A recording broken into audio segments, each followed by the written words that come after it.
You may live in a different time zone than I, but 1 hour for me is 1 hour for you.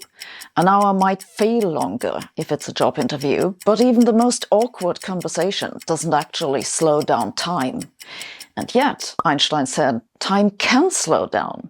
It doesn't always pass at the same rate. Just what did Einstein say about the passage of time? What's the resolution of the twin paradox? What's up with Newton's bucket? And what does it all mean? That's what we'll talk about today. When I was a teenager, I was super interested in Einstein's theories of space and time, and I read a lot of popular science books about them. I didn't understand a thing.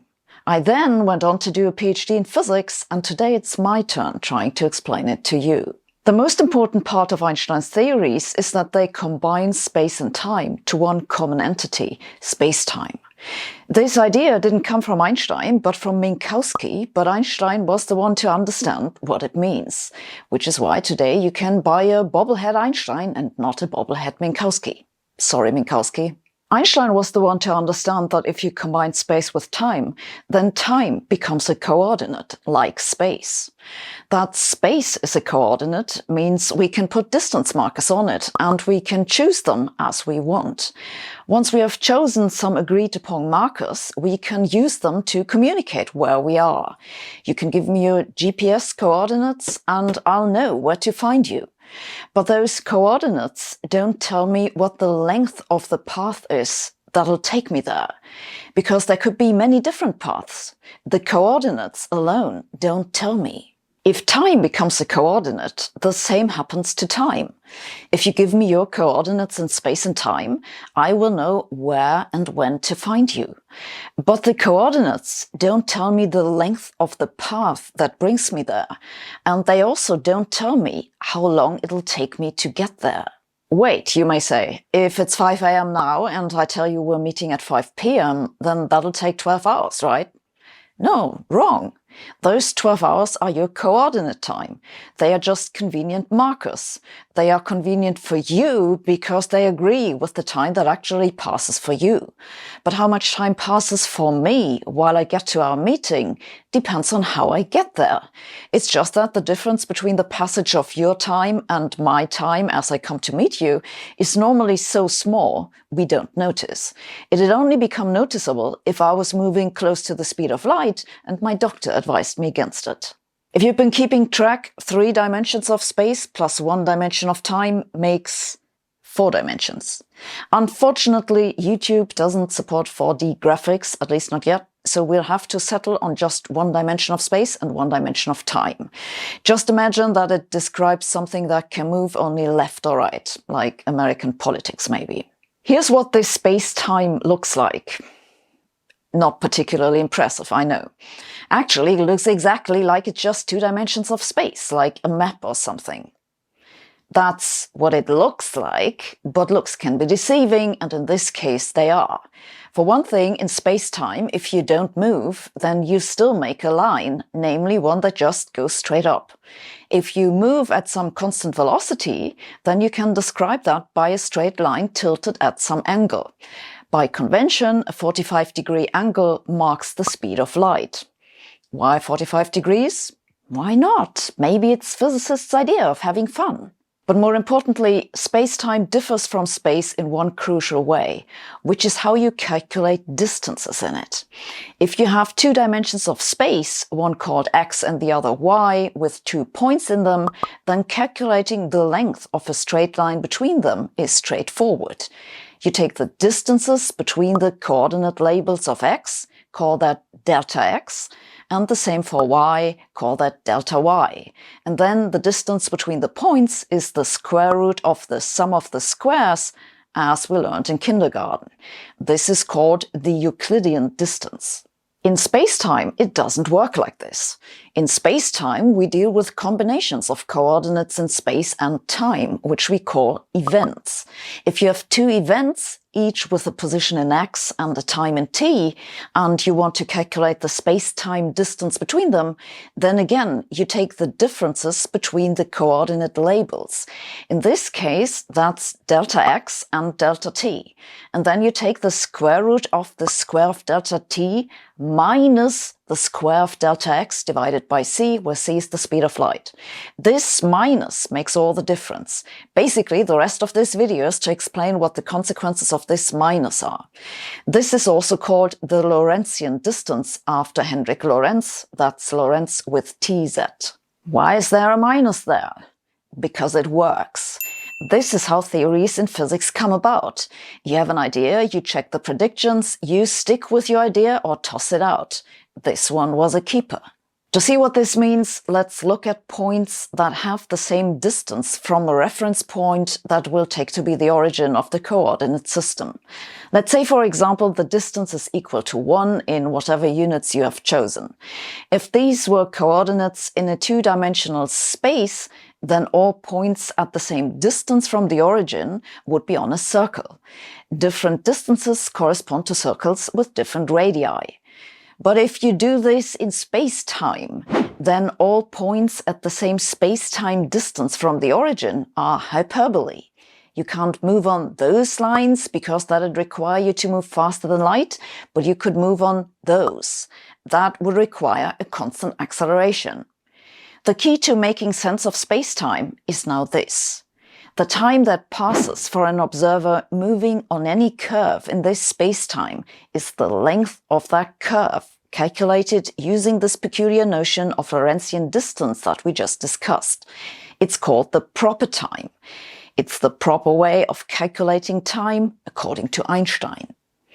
If you move between two events at constant velocity, then the time which passes on the way is, as we previously saw, the square root of delta t square minus delta x over c square. If the observer doesn't move on a straight line, you break up the line into small straight pieces, sum over them, and take a limit, so you integrate over the curve. Don't worry if you don't know how to do that integral. There's no exam at the end of the video. You just need to know that this peculiar distance in space-time measures how much time passes as an observer moves from one event to another. The time that passes between two events is not the time on the coordinate axis. That's just a label. It's convention. It has no physical meaning. So the consequence of making time into a coordinate is that the physically relevant time becomes a personal thing. It depends on how you move around. In the special case when an observer sits still according to the space coordinates, the time that passes for them is the same as the coordinate time, because then you have the proper time is the square root of the square of delta t, which is just delta t. But in general, the two are not the same.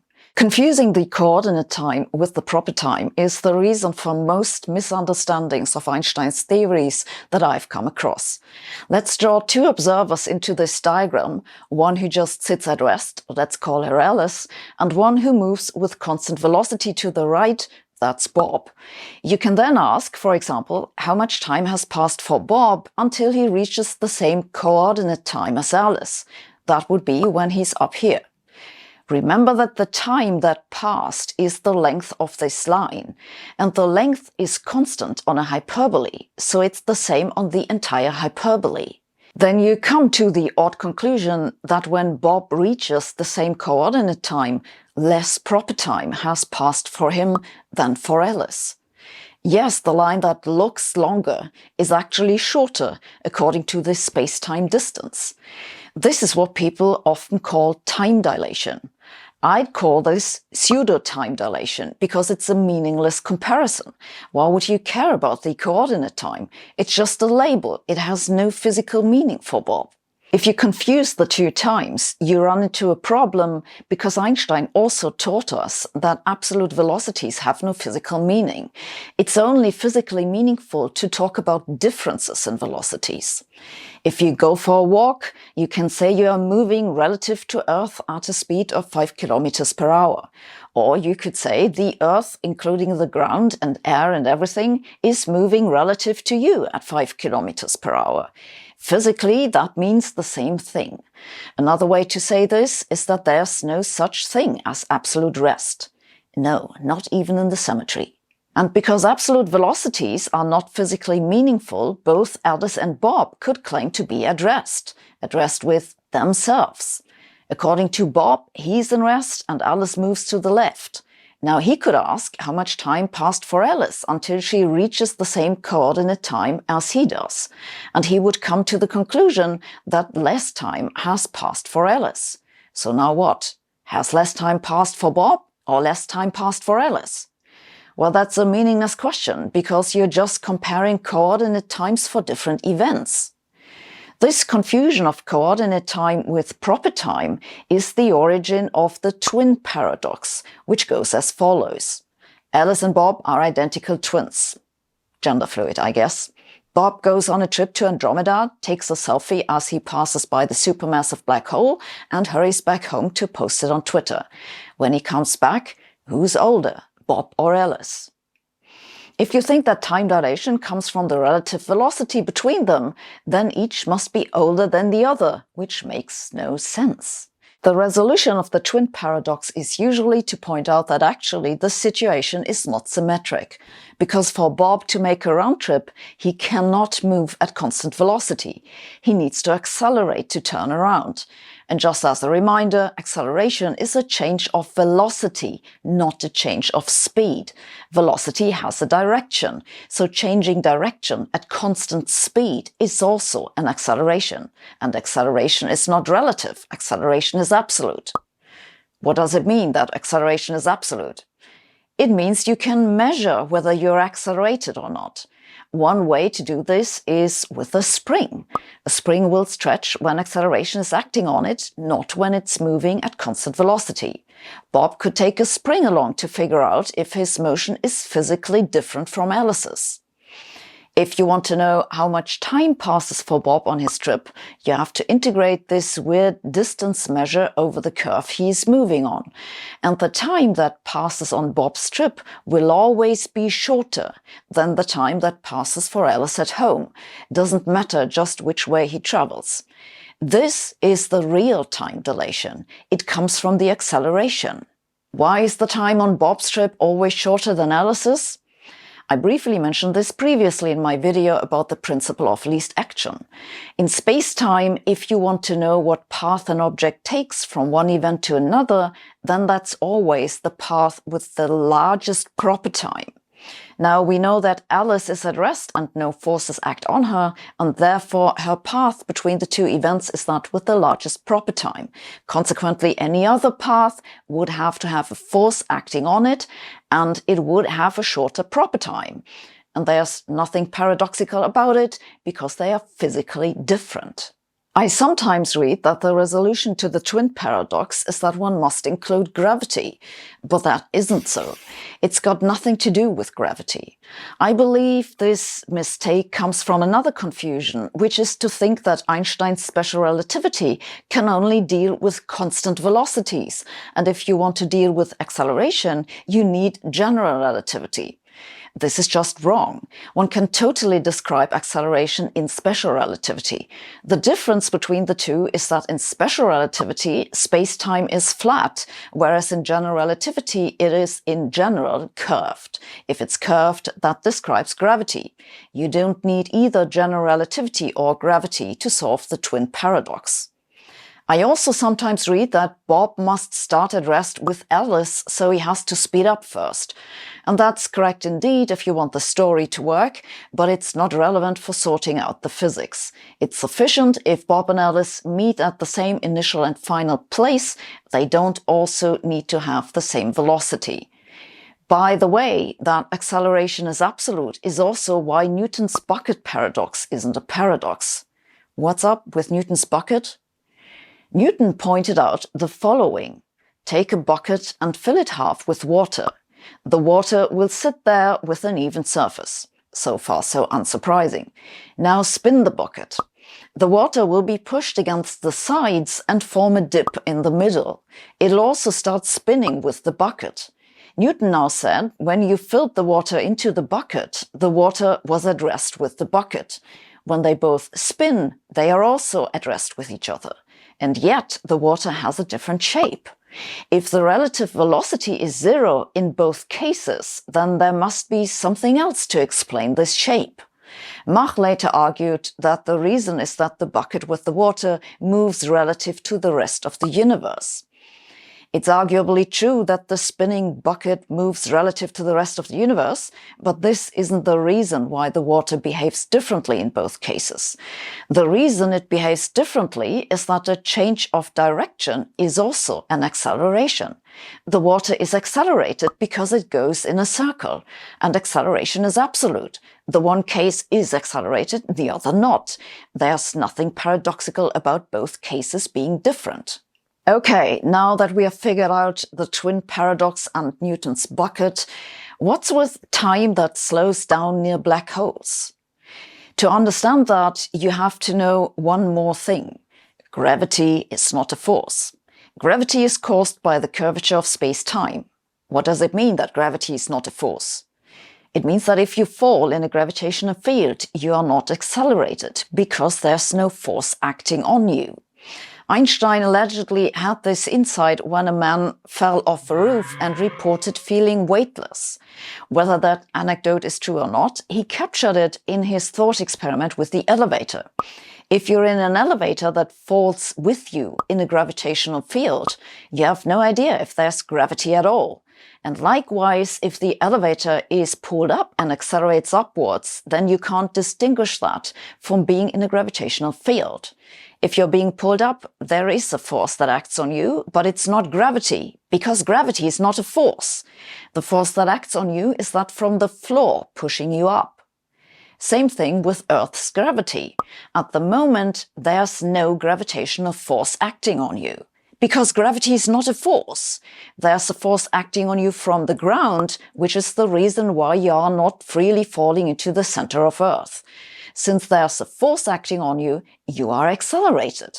Acceleration is absolute, and acceleration causes time dilation. So being near a gravitating body causes time to slow down. Again, you can actually measure this acceleration with something as simple as a spring. Bring in a spring from outer space, place it at rest with the surface of Earth, and it'll stretch. Why? Because it's accelerated. But wait, I hear you say, you're at rest, so you're at a constant velocity, and acceleration is the change of velocity, so you can't possibly be accelerated. No, you're not at rest. There's no such thing at rest, not even on the symmetry. You're at rest relative to the surface of Earth, and you're accelerating at the same rate as the surface of Earth. The relative velocity is zero. Flat earthers actually have this part right. What they get wrong is that they think this acceleration is the same everywhere.